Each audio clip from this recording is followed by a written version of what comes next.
Dalam dunia yang penuh ketidakpastian, ada orang-orang yang tidak bertarung demi negara, bukan juga demi kehormatan, mereka bertarung demi bayaran. Mereka bukan pahlawan, bukan juga penjahat. Mereka adalah tentara bayaran, dan di balik setiap peluru yang melesat, ada harga yang harus dibayar sangat mahal. Hari ini, kita akan mengungkap 7 tentara bayaran termahal di dunia. Dengan fakta-fakta mengejutkan, yang mungkin belum pernah kamu dengar sebelumnya. Inilah kisah nyata, 7 tentara bayaran termahal di dunia.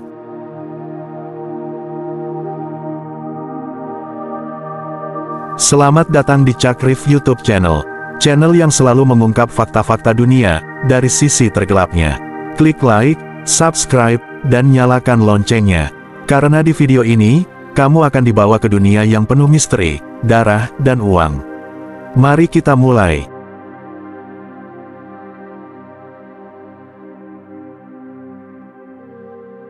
Nomor 7, Bob Denard, sang raja kudeta. Bayaran, sekitar $300.000 per operasi.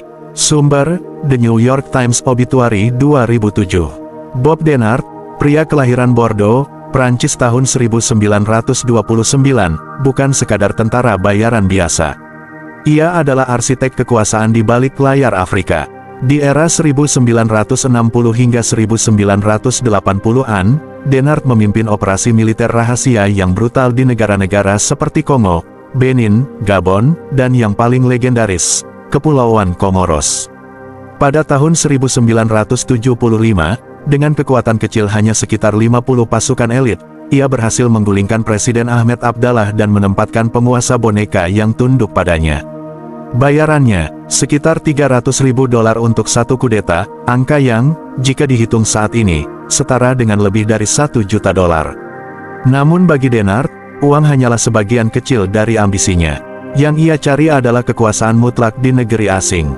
Denard bukan hanya ahli strategi militer, tetapi juga seorang aktor ulung yang bisa bertransformasi sesuai kebutuhan. Untuk memperdalam cengkeramannya di Komoros, ia memeluk agama Islam, menikahi wanita lokal, dan mengadopsi nama baru, Said Mustafa Mahjoub. Langkah ini bukanlah bentuk keimanan, melainkan siasat licik untuk membaur dan mengukuhkan kekuasaan di tengah mayoritas Muslim. Ia menjadi seperti bayangan yang mengendalikan pemerintahan dari balik tirai, mengelabui dunia internasional dengan topeng kesetiaan yang rapuh. Di mata rakyat Komoros, Denard lebih dari sekadar tentara bayaran, ia adalah penguasa tak resmi yang bermain di atas darah dan politik. Namun seiring waktu, keberaniannya menjadi bumerang. Pada 1995, dalam operasi terakhirnya di Komoros yang dikenal sebagai Operasi Kuda Putih, Denard kembali mencoba menggulingkan pemerintah, tetapi kali ini, Prancis sendiri turun tangan. Pasukan elit Prancis meringkusnya dalam hitungan jam, mengakhiri 2 dekade kekuasaannya di pulau kecil itu. Meski akhirnya diadili, Bob Denard tetap dikenang sebagai simbol dunia kelam tentara bayaran, seorang pria yang menjual keahliannya kepada penawar tertinggi, menulis sejarah bukan dengan pena, melainkan dengan peluru.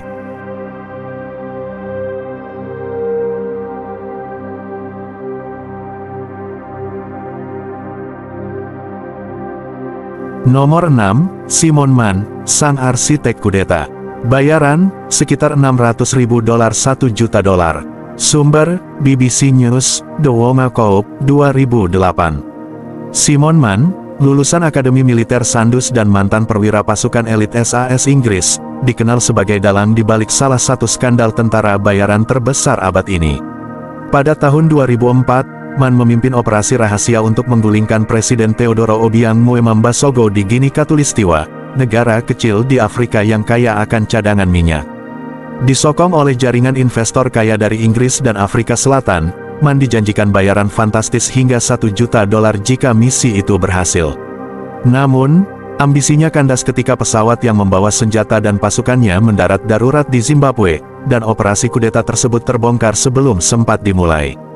Ironisnya, kegagalan itu membawa Simon Mann dari medan pertempuran ke balik jeruji besi. Ia dijebloskan ke penjara brutal Chikurubi di Zimbabwe, terkenal karena kondisi tidak manusiawinya. Di sana, Simon Mann harus bertahan hidup dalam ruang sempit tanpa air bersih, menghadapi tekanan politik dari berbagai pihak yang ingin menghancurkannya. Namun berkat hubungan lamanya dengan orang-orang berkuasa di London dan Johannesburg, lobi diplomatik besar-besaran dilakukan. Pada 2009, setelah bertahun-tahun hidup dalam bayang-bayang ekstradisi, Man akhirnya mendapat pengampunan dari Presiden Gini Khatulistiwa sendiri, dalam sebuah ironi yang penuh intrik politik. Simon Man kini dikenal bukan hanya sebagai tentara bayaran, tapi juga simbol bahwa dalam dunia bayangan, uang dan kekuasaan saling memburu dalam permainan berbahaya. Namanya tercatat dalam sejarah, Do Wong Coup, kudeta yang gagal namun membongkar betapa dalam jaringan hitam antara korporasi, minyak, dan politik internasional. Dari medan tempur hingga ruang diplomasi, Man membuktikan bahwa pertempuran terbesar seorang tentara bayaran, seringkali terjadi bukan di garis depan, tetapi di ruang-ruang penuh tipu daya.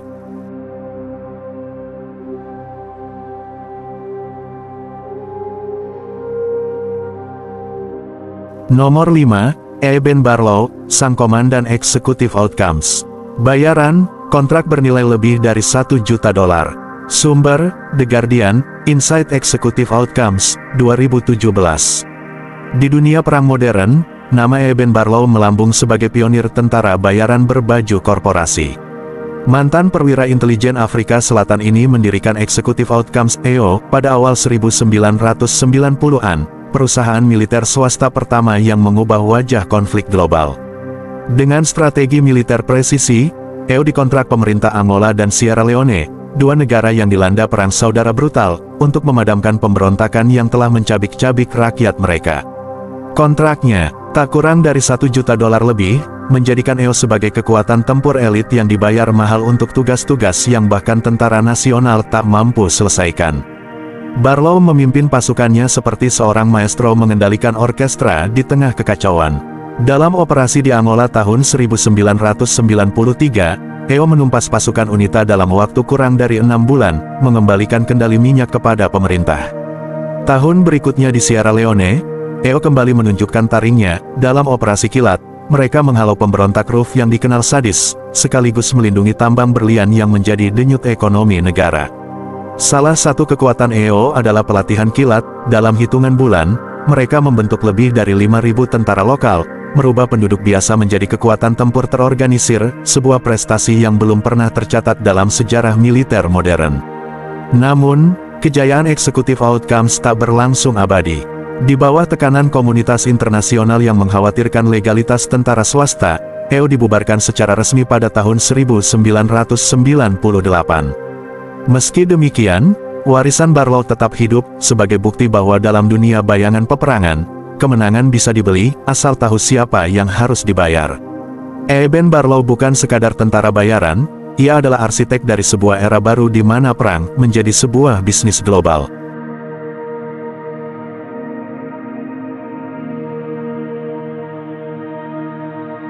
Nomor 4, Mike Hoare, The Mad Mike.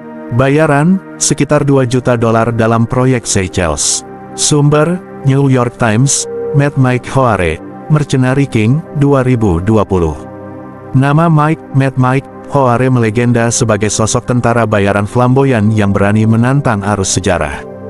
Mantan perwira tentara Inggris ini menulis reputasinya dengan darah dan keberanian di benua Afrika, khususnya saat memimpin pasukan tentara bayaran di Kongo selama awal 1960-an. Namun aksinya yang paling dramatis terjadi tahun 1981 di Seychelles, sebuah negara kepulauan kecil di Samudra Hindia. Di sana, Hoare dikontrak dengan bayaran luar biasa, $2 juta, untuk melancarkan kudeta diam-diam dan menggulingkan pemerintahan. Yang sah, misinya, membalikkan kekuasaan tanpa membiarkan dunia tahu. Dengan gaya khasnya, Hoare menyusun rencana yang tak lazim. Ia dan anak buahnya, lebih dari 40 orang, menyamar sebagai klub penjelajah, lengkap dengan senjata yang disembunyikan dalam koper golf. Mereka mendarat di Seychelles dengan mengenakan pakaian santai, seolah-olah turis kaya yang ingin bertualang. Namun, rencana penuh tipu daya ini berantakan saat seorang petugas bea cukai menemukan senjata mereka di Bandara Victoria. Baku tembak pun pecah di tengah malam yang panas, sebuah drama nyata di negeri kecil yang mendadak menjadi medan perang rahasia.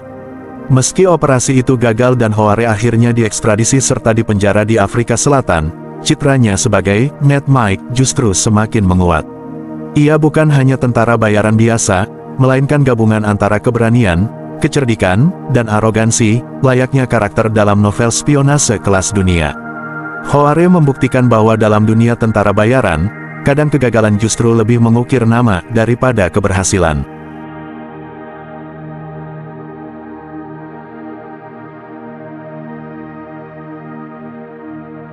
Nomor 3, Chris Kyle, sang legenda penembak jitu. Bayaran diperkirakan hingga 1,3 juta dolar untuk perlindungan pribadi.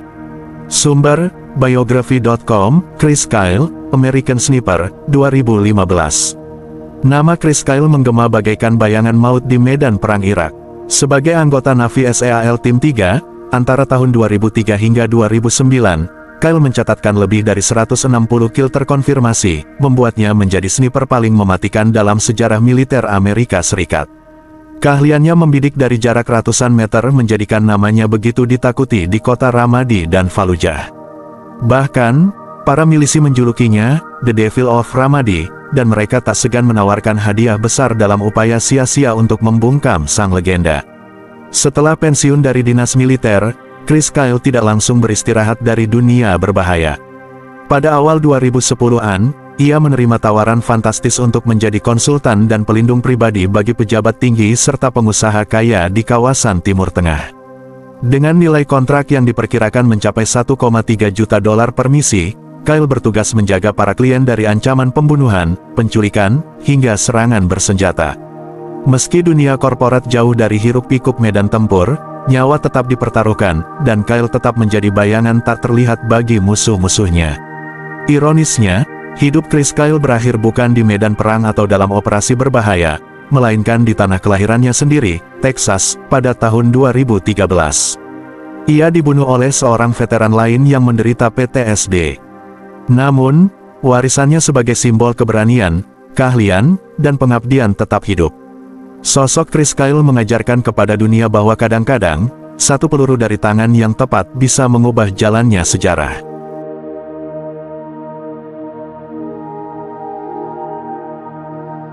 Nomor 2, James Ashcroft, tentara bayaran di Irak. Bayaran, 1 juta dolar hingga 2 juta dolar untuk operasi perlindungan. Sumber, The Telegraph, Making a Killing in Iraq, 2006. Ketika perang resmi dinyatakan usai di Irak tahun 2003, kekacauan justru baru dimulai. Di tengah reruntuhan Baghdad yang berdebu dan jalanan penuh ranjau tersembunyi, nama James Ashcroft muncul sebagai salah satu tentara bayaran paling dicari. Mantan perwira Angkatan Darat Inggris ini memilih jalur berbahaya, bukan sebagai tentara negara, tapi sebagai pelindung pribadi untuk diplomat, pejabat tinggi, dan eksekutif minyak. Dengan bayaran yang mencengangkan, mencapai 2 juta dolar per kontrak, Ashcroft dan timnya menjadi tameng hidup dalam dunia tanpa aturan, di mana peluru bisa datang dari arah mana saja. Sebagai bagian dari perusahaan keamanan swasta di Irak, Ashcroft menjalani misi-misi berisiko tinggi di tengah suasana kota yang tak pernah benar-benar damai. Tidak ada garis depan, tidak ada seragam musuh, ancaman bisa datang dari anak kecil. Di sudut jalan, dari truk tua yang tiba-tiba meledak, atau dari gedung-gedung runtuh yang menyimpan penembak jitu. Setiap pengawalan adalah taruhan hidup dan mati, dan kegagalan berarti mengorbankan nyawa banyak orang penting. Dunia tentara bayaran di Irak pada era itu adalah dunia di mana satu kesalahan kecil berarti tamat. Ashcroft akhirnya membagikan kisah kelam itu lewat buku berjudul Making a Killing, sebuah kesaksian belak-belakan tentang brutalnya kehidupan seorang tentara bayaran modern. Lewat tulisannya, ia membuka mata dunia tentang betapa tipis batas antara bertahan hidup dan kehilangan segalanya di tanah penuh darah itu. Irak, tahun 2003 sampai tahun 2006, bukan hanya ladang perang, tapi ladang emas bagi mereka yang cukup berani, atau cukup nekat, untuk memperjualbelikan keberanian mereka.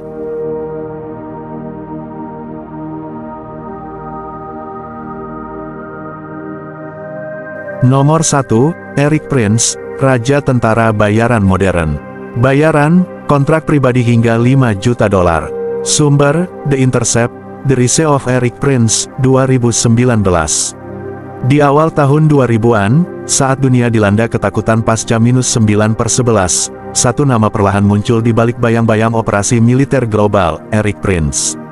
Mantan perwira Navy SEAL ini mendirikan Blackwater, perusahaan militer swasta yang kemudian menjelma menjadi kekuatan tak resmi Amerika Serikat di medan-medan perang seperti Irak dan Afghanistan. Dengan kontrak pertahanan yang nilainya mencapai $1 miliar, Blackwater tidak hanya menyediakan tentara, tapi juga armada pribadi bersenjata, siap mengamankan segala misi berbahaya yang bahkan militer reguler pun enggan mengambilnya. Namun di balik operasi besar itu, Erik Prince juga mengambil proyek-proyek pribadi dengan bayaran fantastis. Salah satunya, pada pertengahan 2000-an, dia dikontrak hingga $5 juta untuk mengamankan jalur-jalur minyak strategis di kawasan Timur Tengah. Di tengah gurun yang membara, di bawah ancaman milisi lokal dan serangan teroris, pasukan Blackwater beroperasi dengan kecepatan dan brutalitas tinggi, melindungi aset-aset vital tanpa mengenal kompromi. Bagi Prince, keamanan bukan hanya soal misi, tapi bisnis berdarah dingin.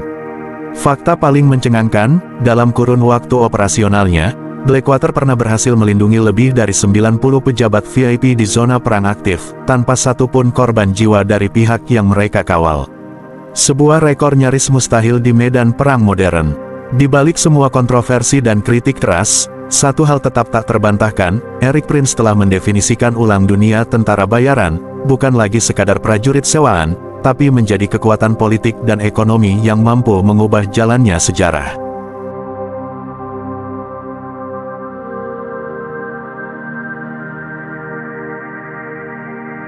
Di balik medan tempur, ada mereka yang berperang bukan untuk negara, tapi untuk bayaran. Nyawa, prinsip, hingga moral, semua dipertaruhkan di medan yang tak kenal belas kasihan. Mereka bukan pahlawan, mereka juga bukan penjahat, mereka hanyalah bayangan di tengah perang, yang menari di atas tipisnya batas hidup dan mati. Inilah dunia tentara bayaran, dunia yang tak pernah benar-benar damai. Sampai jumpa di cerita berikutnya, hanya di Chuck Reef YouTube channel.